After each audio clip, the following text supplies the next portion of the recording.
આજની ધર્મકથા. પ્રણામ.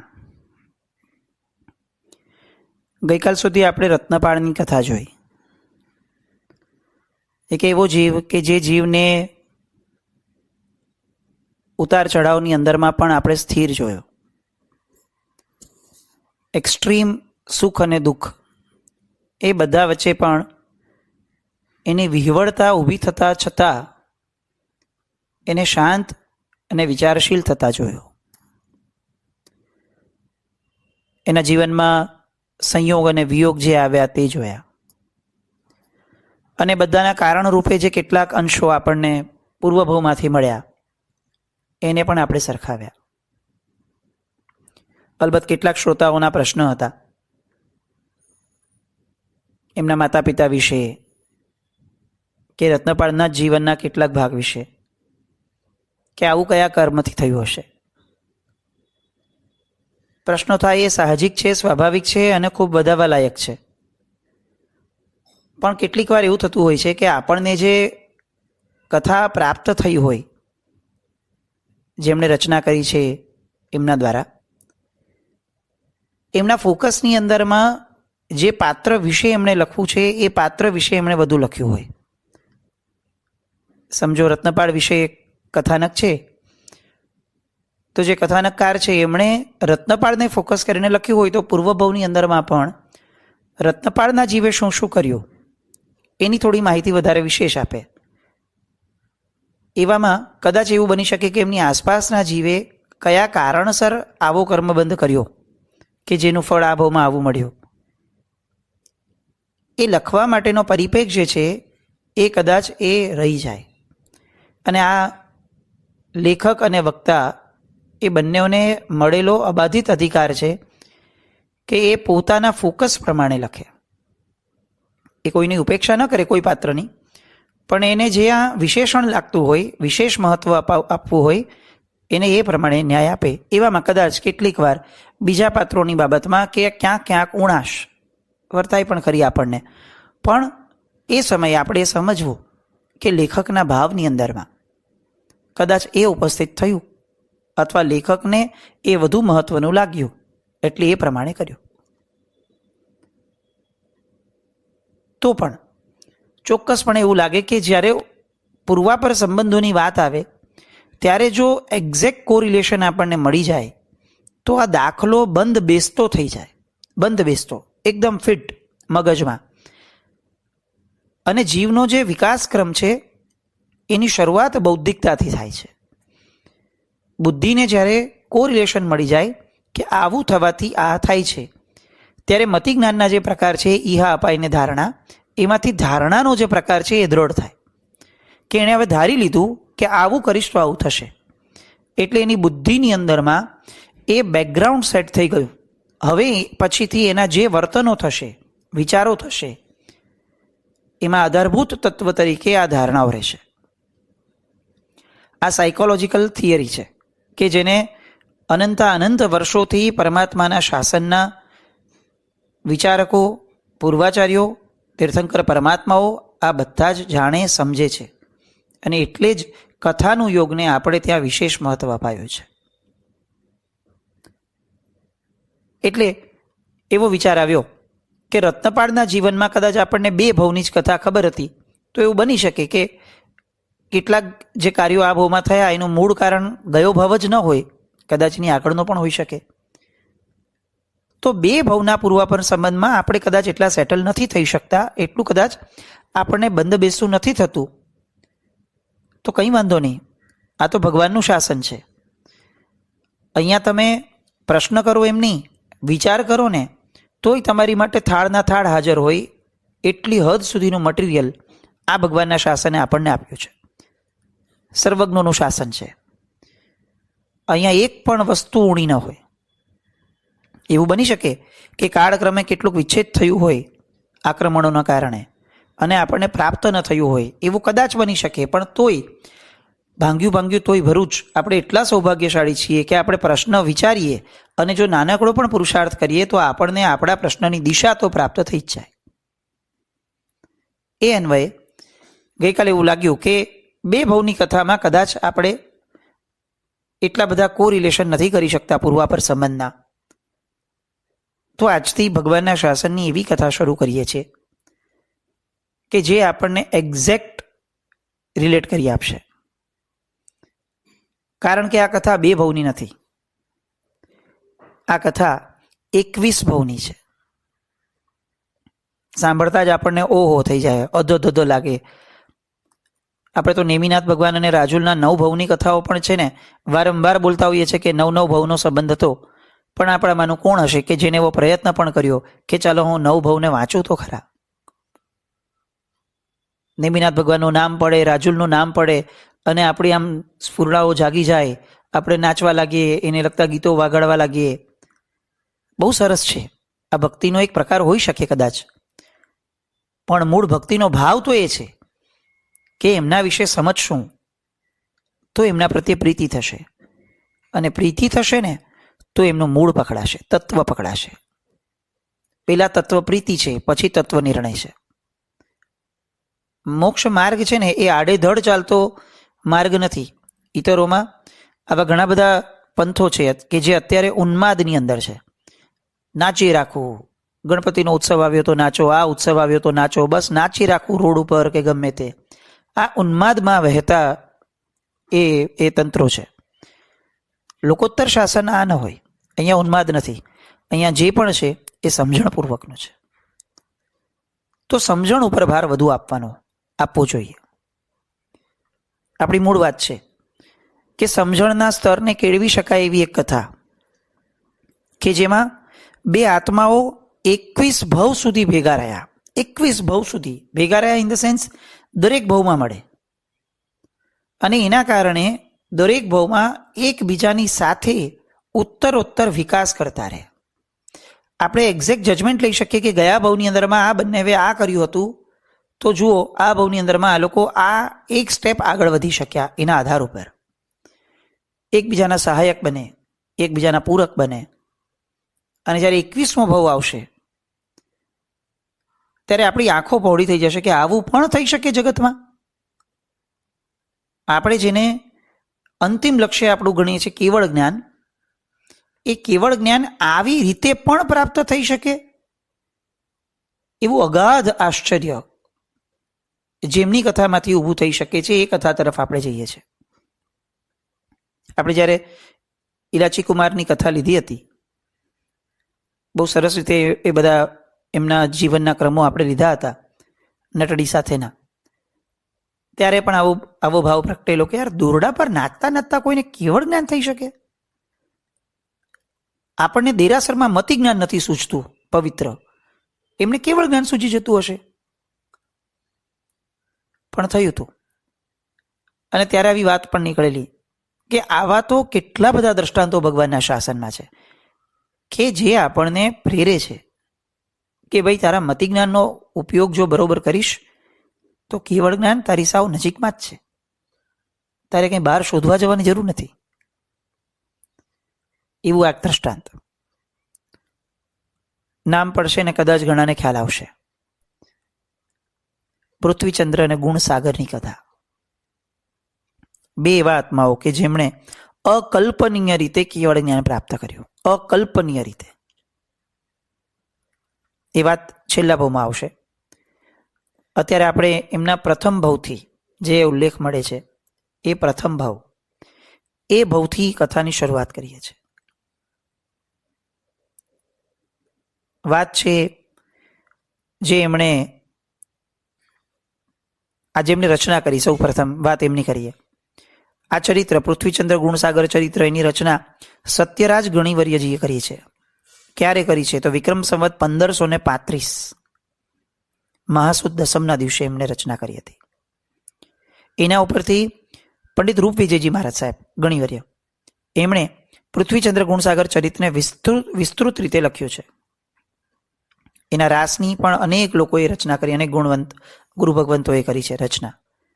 અને અત્યારે પણ અનેક ગુરુ ભગવંતોએ આ બાબતમાં પુસ્તકો પણ છાપ્યા છે કે જેના કારણે આપણને બોધ થાય.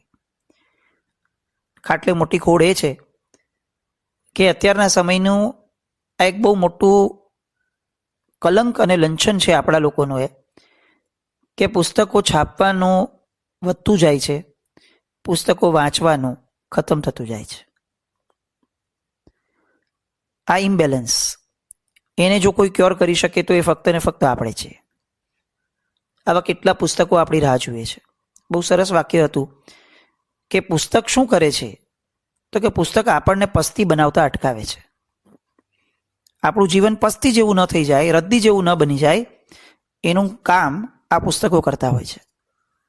પણ આપણને રદ્દી બનાવવાનો શોખ હોય તો આપણે કોઈ શું કરી શકશે? ચાલો કથાની શરૂઆત. સુમનોહર, સમૃદ્ધ અને દર્શનીય એવું એક નગર જેનું નામ હતું શંખપુર. જાહો જલાલી એટલી અપૂર્વ, એટલી દેદીપ્યમાન કે એ જમાનામાં પણ અનેક લોકો એ નગરીના ફક્ત દર્શન માટે આવતા. શંખપુર નગરી, રાજાનું નામ મહારાજા શંખ. સદાચારી, ધર્મવત્સલ, ન્યાયપ્રિય અને પરાક્રમી રાજા. ક્ષત્રિય હોવાના લક્ષણો હોય કેટલાક. વર્ણ વ્યવસ્થાનું મૂળ જ આ હતું કે તે વર્ણમાં જન્મેલ વ્યક્તિની અંદરમાં તે પ્રકારના ગુણો ઇનબિલ્ટ હોય જ. એટલે એમના રાજ્ય સંચાલનના કારણે અને એમના સત્વના કારણે પ્રજા સુખી, સમૃદ્ધ અને ભયમુક્ત હતી. કોઈ જગ્યાએ દુઃખ નહીં, દુઃખનો પરિતાપ નહીં. પ્રજાવત્સલ રાજવી, પ્રજાના કલ્યાણની ભાવના હંમેશા ગૂંજતી હોય એમના મનની અંદરમાં. એટલે એમને વ્યક્તિઓ પણ એવા મળ્યા, મંત્રી વગેરે. એટલે એ મંત્રીઓ સાથે બેસી અને પ્રજા સુખી રહે, સુરક્ષિત રહે એ માટે અનેક યોજનાઓ ઘડાતા. યોજનાનો અમલ તત્કાલ થાય એ માટેનો પ્રબંધ પણ કરાય. ઇન શોર્ટ, એક આખું ને આખું તંત્ર, સ્ટ્રક્ચર, અનુશાસન બહુ દ્રઢપણે ચાલતું. નગરીના માર્ગો પણ સ્વચ્છ અને સુઘડ. નગરીની સુશોભનની પણ વ્યવસ્થા બહુ સરસ. અનેક જગ્યાએ કૃત્રિમ ફુવારાઓ, ઉદ્યાનો એ બધાની રચના કરવામાં આવી. ઉદ્યાનોમાં અલગ અલગ પ્રકારના ઘટાદાર વૃક્ષો, લતાઓ, રંગબેરંગી સુગંધી પુષ્પોના છોડ એ બધું ઉગાડવામાં આવ્યું. સૌંદર્યની સાથે, ભૌતિકતાની સાથે અધ્યાત્મનું પણ એટલું જ ધ્યાન. જિનેશ્વર ભગવંતનું ભવ્ય અને કલાત્મક જિનાલય મનોહર. નગરીના લોકો પ્રાતઃકાળ સવારે પૂજા કરવા આવે, ધર્મીજનો ભગવાનની સ્તુતિ વગેરે ગાય. અત્યંત તેજસ્વી, ભવ્ય અને ફક્ત આંખોને નહીં, હૃદયને પણ ઠારે એવા મૂળનાયક પરમાત્માનો એ બિંબ હતું. બીજો એક પરિપ્રેક્ષ વેપાર ધંધાનો. એમાં પણ લોકો સવારથી સાંજ સુધી ધમધમતું રાખતા. બજાર, ઝવેરી બજાર, કરિયાણા બજાર, વસ્ત્ર બજાર, કંસારા બજાર, આ બધા બજારો પર અવર જવર વિશેષ રહેતી. પાંથશાળાઓ પણ રહેતી, કારણ કે પરગામથી પ્રવાસીઓ ખૂબ આવતા. એટલે એમને પણ કોઈ પ્રકારની અગવડ ન રહે એની પણ તકેદારી રહેતી. સૌથી સરસ વાત આ નગરીની એ હતી કે આ નગરીની અંદરમાં સિક્યોરિટી, સુરક્ષાનો પ્રબંધ જે છે એ શ્રેષ્ઠતમ હતો. એક તો નગરના લોકો સંતુષ્ટ અને એમાં સુરક્ષાનો, વ્યવસ્થાનો જે પ્રભાવ હતો એ એકદમ પ્રચુર. એટલે શું થાય તો કે ચોરી લૂંટફાટના બનાવો જવલ્લે જ બનતા. નગરીનું રક્ષક દળ એકદમ કસાયેલું ને સજાગ. રાત્રિના સમયે જુદા જુદા રાજમાર્ગો ઉપર ટુકડીઓ ફરતી અને કોઈ પણ જાતનો અનિચ્છનીય બનાવ ન બને એનું ધ્યાન રાખતી. મહારાજા શંખ પૂજા ભક્તિ વગેરે કરી રાજભવનમાં ફર્યા અને રાજસભાની અંદરમાં પધાર્યા. રાજભવનનું મુખ્ય દ્વાર, જ્યાં સુવર્ણ જડિત તેજસ્વી રથ ઊભો હતો, મહાપ્રાતિહારની સાથે રાજસભામાં જવા અગ્રેસર બન્યા. મહારાજાનો આદેશ થયો. સારથીએ રથને ગતિમાન કર્યો. રથ રાજસભાના મુખ્ય દ્વારે આવ્યો. છડીદારે છડી પોકારી. લોકો મહારાજાના આગમનની જાણે પ્રતીક્ષા કરી રહ્યા હતા. એ સમયે મંથર ગતિએ વિશાળ ખંડની અંદરમાં શંખ રાજાએ પ્રવેશ કર્યો. સભાજનો પોતાના સ્થાને સ્વયંભૂ ઊભા થયા. મહારાજાધિરાજનો જયનાદ પોકાર્યો અને લોકોમાં આનંદ અને હર્ષની લાગણી ફેલાઈ. રત્નજડિત સુવર્ણમય એવું સિંહાસન, સિંહાસનના હાથા ઉપર સુંદર નકશીકામ, એના પર અલગ અલગ પ્રકારના રત્નો, તેજસ્વીતા, બધું જ અપૂર્વ. એક બાજુ સ્ત્રીઓ માટેની વ્યવસ્થા, એમના માટેનો આસનો એ બિરાજવામાં આવ્યા હતા.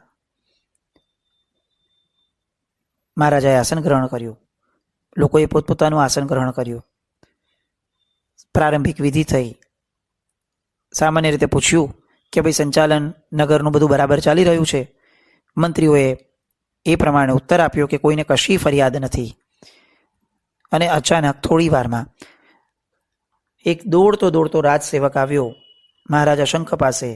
મહારાજાનો જયનાદ પોકાર્યો અને કીધું કે કૃપાનાથ, દત્ત નામના શ્રેષ્ઠીવર્ય એ દ્વાર ઉપર ઊભા છે અને આપની દર્શનની અને મિલનની ઝંખના સેવે છે. એ કહે છે કે મને મહારાજા સાથે જૂનો પરિચય છે.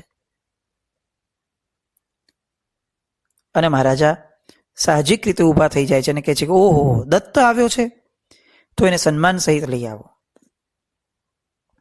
રાજસેવક પાછો ફર્યો, દત્તને લઈને આવ્યો. અમૂલ્ય ઉપહારો આ દત્ત શ્રેષ્ઠી લઈને આવ્યા હતા. અને બહુ જ વિનયપૂર્વક આ દત્ત શ્રેષ્ઠીએ રાજાને કહ્યું કે કૃપાળુ, આપ મને ઓળખી ગયા? અને રાજાએ કીધું કે હા, તું તો મારા રાજ્યનું ઘરણું છે, પણ ઘણા દિવસે તું અહીંયા આવ્યો. કહે છે કે હા, આપની વાત સાચી છે, હું વર્ષો પછી આવ્યો છું. અનેક રાજ્યોમાં ભ્રમણ કરીને આવ્યો, વેપાર ખેડવા ગયો હતો. આપની કૃપાથી વેપાર પણ સારો થયો છે. અને શંખ રાજા એને પ્રશ્ન પૂછે છે કે તું જુદા જુદા રાજ્યોમાં ભમ્યો, એમાં કંઈ જાણવા જેવું ખરું? કંઈ જાણવા જેવું તે વિશેષપણે જોયું હોય તો મને જણાવ.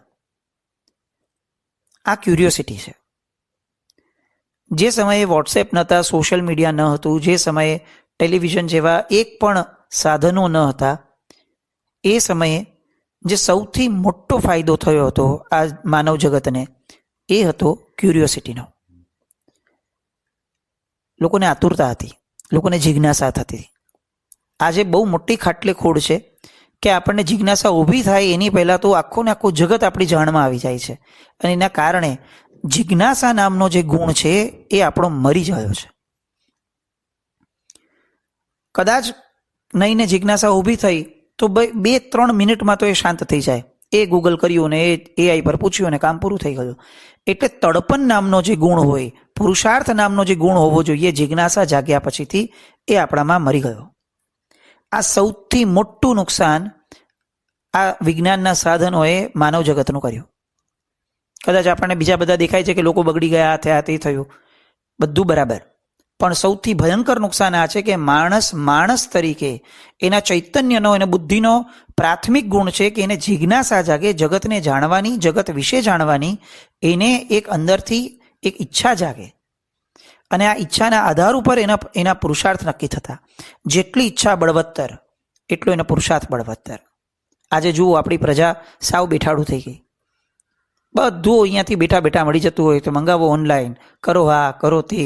કેમ આટલી આમ જેને નિર્માલ્ય કહી શકાય, નિસત્વશાળી કહી શકાય, એવી સ્થિતિ પર આપણે કેમ આવ્યા? કારણ કે આ બધાનું મૂળ હતું કે જીવને પોતાને કેટલીક ઝંખનાઓ જાગે, ઈચ્છાઓ જાગે. અત્યારે તો પરિસ્થિતિ ઊંધી છે. આખા જગતનું જોઈ અને વિકાર જાગે છે કે મને આવું પણ જોઈએ છે. કેમ? કારણ કે આને મળ્યું હતું. આ એની પોતાની ઈચ્છા નથી. એને સિરિયલમાં જોયું કે કોઈ ક્યાં પહેર્યું હતું એટલે એને એમ થયું કે હું આ લઉં. આ ઈર્ષ્યાના આધાર ઉપર ઊભી થયેલી ઝંખના છે, ઘેલછા છે. આ વિષયના આધાર ઉપર ઊભી થયેલી વિકારની ભાવના છે. આ ઈચ્છા નથી. ઈચ્છા એ હોય જે સ્વયંભૂ હોય અને સ્વાધીન હોય, અને એ જિજ્ઞાસામાંથી પ્રગટે. અને જિજ્ઞાસાને આ વિજ્ઞાને મારી નાખી. અહીંયા સાહજિક રીતે મહારાજા શંખને ઈચ્છા જાગી કે ભાઈ તું તો ભમ્યો છે, તો જરા જણાવ કે જગતમાં તને કંઈ આમ અલગ વિલક્ષણ કહી શકાય એવું કંઈ જોવા મળ્યું છે? અને એણે કહ્યું કે હા મહારાજ, અને કદાચ હું એની માટે જ આવ્યો છું આપને મળવા. શંખને આશ્ચર્ય થયું કે અચ્છા, એવું તે શું થયું છે? અને એવું બોલીને દત્ત શ્રેષ્ઠીએ એક સુંદર સ્ત્રીનું ચિત્ર મહારાજાના હાથમાં મૂક્યું. મહારાજાએ ચિત્રને હાથમાં લીધું. રૂપના અંબાર સમીએ નવયૌવના. રાજાને થયું કે મારી સામે ચિત્ર નથી, કોઈ જીવંત સ્ત્રી છે. છક થઈ ગયો, આભો બની ગયો, મોઢામાંથી શબ્દ ન નીકળી શકે. આપણે અત્યારે જેને સ્પીચલેસ કહીએ છીએ એવી નિશબ્દપણાની ભાવના એ અનુભવતો થયો. શાંતપણે જોઈ રહ્યો છે. પછી અચાનક સભાન અવસ્થામાં આવ્યા અને પૂછ્યું કે અરે દત્ત, આ કોઈ અપ્સરાનું ચિત્ર છે કે માત્ર ચિત્રકારની કલ્પના છે? અને દત્ત કહે છે કે કૃપાનાથ, આ જીવતી જાગતી સુકન્યાનું ચિત્ર છે. અને હજી કહું સાહેબ કે ચિત્રકાર તો નારીના એ રૂપને બહુ ઉપસાવી નથી શક્યો. આ કન્યા તો આ ચિત્રથી પણ વધારે સુંદર અને મનમોહક છે. હવે જે અંદર જિજ્ઞાસા પ્રગટી હતી એને બળ મળ્યું અને એક દિશા મળી. રસ જાગ્યો. તરત જ યુવાન રાજા શંખે પૂછ્યું કે દત્ત શેઠ, આ સુકન્યા છે કોણ? અને ત્યારે દત્ત કહે છે કે મહારાજ આમ જુઓ ને તો આ મારી બેનનું ચિત્ર છે. શંખને આશ્ચર્ય થયું કે તું ગયો છે દેશાવર, તારી બેન તો સમજો અહીં જ છે, તો તારી બેનનું ચિત્ર તને દેશાવરમાંથી કેવી રીતે પ્રાપ્ત થયું? કંઈ સમજાયું નહીં. એટલે એવું પૂછે છે કે ભાઈ તું સત્ય જણાવો, તારે તો કોઈ બેન છે જ નહીં એવું મારી જાણમાં હતું, અને કદાચ હોય તો પણ અત્યારે ચિત્ર બહારથી લાવવાનું કોઈ કારણ નથી બનતું. ઘટના શું છે? અને ત્યારે દત્ત શ્રેષ્ઠી કહે છે કે રાજન, હું વિગતથી આપને વાત કરું.